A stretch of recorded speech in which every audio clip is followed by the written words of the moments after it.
So, very briefly, as an introduction to my course, number one, I chose to consider my course as a driven biology hybrid. Driven meaning that most of my information here in my instruction would be self paced. I chose to do this because recently I have noticed that my students that were doing virtual were also having to fulfill demands of their time when it came to jobs, taking care of younger siblings, even sharing internet time with parents who were working from home as well. So, making it self paced as a distance learning course seemed to be a best fit for my students. And then making it hybrid. I chose to do this because of the fact that I had students who were face to face, but then switching to virtual and vice versa. So if I make my course hybrid, I would think that was a more fluid transition. That way, some of these students, as they switch back and forth, are able to adjust better.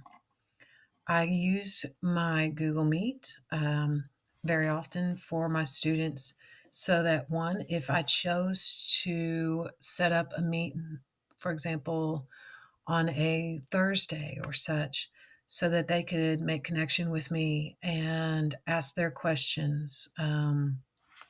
As you can see right here, that Google Meet would have come into play here, completing the formative assessment.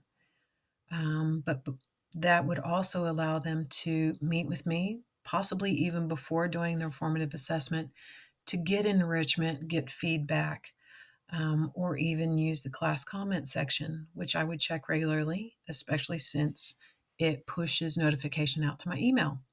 So, by doing those two things, the class comments and the Google Meet, I can make connection with my students and give them feedback and enrichment as needed.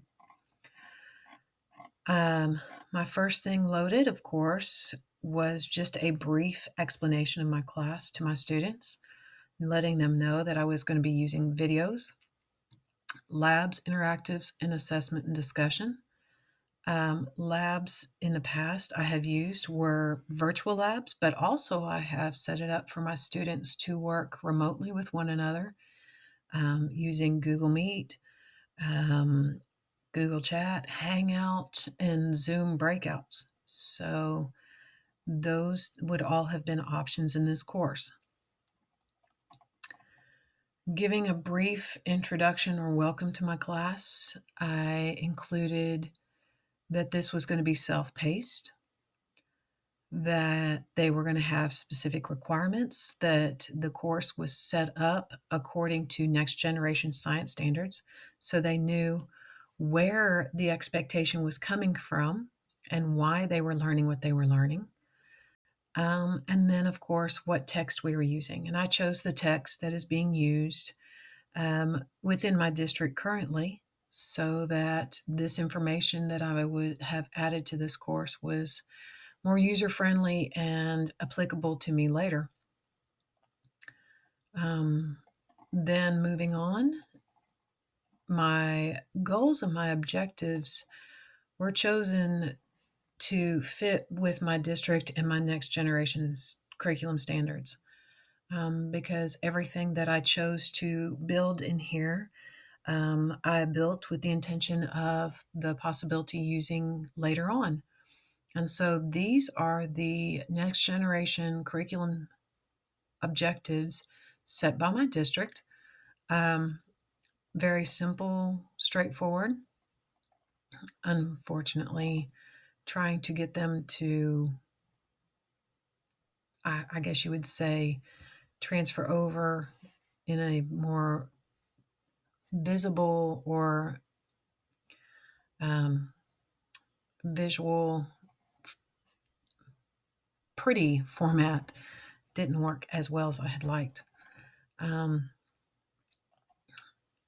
with assigning things, I like to use the HyperDoc. And so my setup here, they were able to link. Again, this is self-paced. but I let them know that there was a deadline. And so what that looks like is right here, giving them each step, including videos, interactives, notes that when they opened them would force them to have a copy that they can edit as needed while they watch the video. Between this point and the other, of course, there was the checkpoint that was listed. So in here, I said, let's see how you are doing, and told them to go through the engage and explore portion of the hyperdoc. Before they moved on, they were to do this checkpoint, asking one, were there any questions? And then just some very simple and straightforward questions in alignment with the goal in that unit. However, these are lower level Bloom's taxonomy questions, very straightforward recovery of knowledge, nothing very deep here. That is because, though, here is where they were going to go into those deeper Bloom taxonomy application type of situations. But I wanted to make sure that they had the basics. They were then to share their information with their peers, making that share pair type of, or pair share type of thing, where they took their information, shared it with their peers, and their peers could then review it and develop a deeper understanding. Here is where I was going to explain to them that they are to take that summative exam, including deadlines, how to set it up, and that link in order to take it. And this would be that summative exam. So the summative exam is going to be those higher level Bloom's taxonomy questions, being open response, application type of questions, in addition to a few multiple choice. But again, even the multiple choice was an analogy and an application of knowledge. So in this case, the summative is a deeper understanding type of question,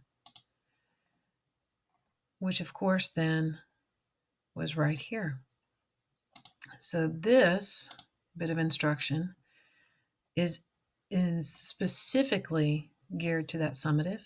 That summative exam, though, had some stipulations with it, such as the fact that I used a GoGuardian to watch their screens, that they were going to have their camera, and of course have to have clearance of the room before they took the test.